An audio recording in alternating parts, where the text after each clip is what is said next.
yung mga tsinelas pa ko ito ng mga bata, nung biktima.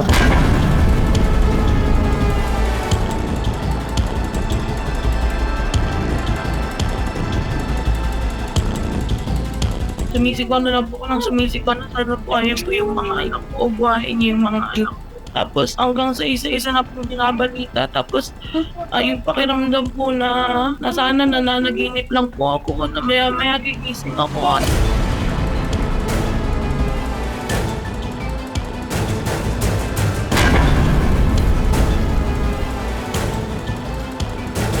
Ito lang, no? Parang kasimple lang, ano? Kung titingnan mo, katsoka na, no? Bigla na lang po ako nagulat doon sa isang malakas na tunog ng salpok. Tapos nakita ko nga po na baka sila. Pero syempre habang malapit pa uping na sana hindi nadadasal hindi. Kaya lang nakita ko na po yung pangalawa ko anak sa labas. Tapos hindi ko na po alam yung gagawin.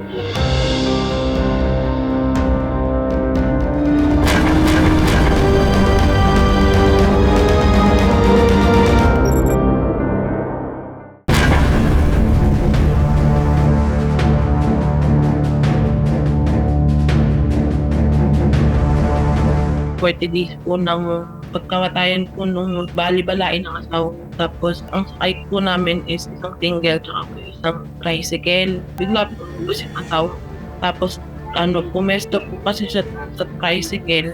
Ibig sabihin po noon siya yung magdadrive ng tricycle. So nagpalit na naman po kami ng susi ng sasakyan. Ganun po kasi siya, ganyan po siya po yung magdadrive sa mga anak niya.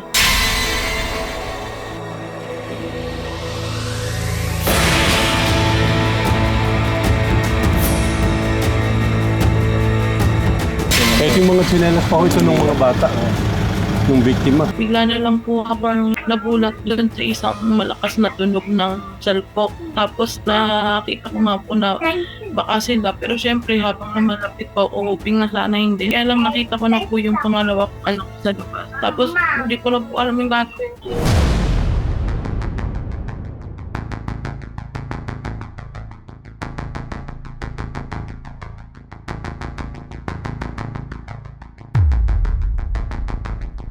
Hanggang sa sinabi na po sa akin nung una, namatay na po yung bunso ko. Tapos sumunod na yung ate niya. Tapos ilang oras lang yung isa ko pang anak, yung panganay.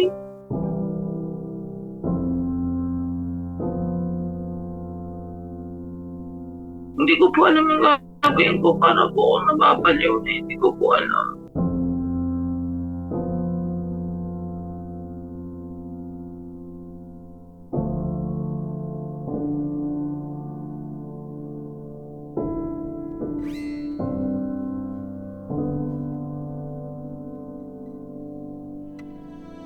Hindi ko po talaga siya susukuan kasi ayoko po panibago na naman po ang balik kasi hindi ko na po alam kung anong magagawa ko sa buhay ko. Pagka siya naman din po yung nawala.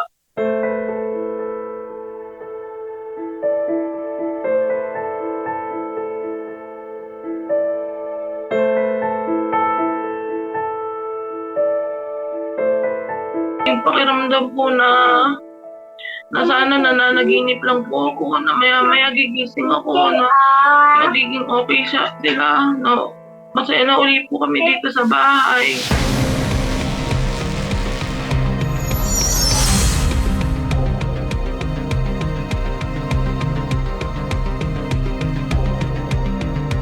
Under sa batas may presumption na kung sino yung namatayan, sino yung nasaktan, sino yung namatayan, yung presumption ng batas na sa kanila na ang presumption na may sala yung other party. Kasi sa ganito, hindi mo masabi kung sino talaga ang may kasalanan unless otherwise you are presented with all the facts and circumstances as well as the evidence available. Kung may cause of action si tatay dahil namatayan siya, si motorist on the other hand, may cause of action din siya. Kasi may nangyari din sa kanya, nasaktan siya as well. Kahit yung mga tsinelas pa ko ito ng mga bata, nung biktima.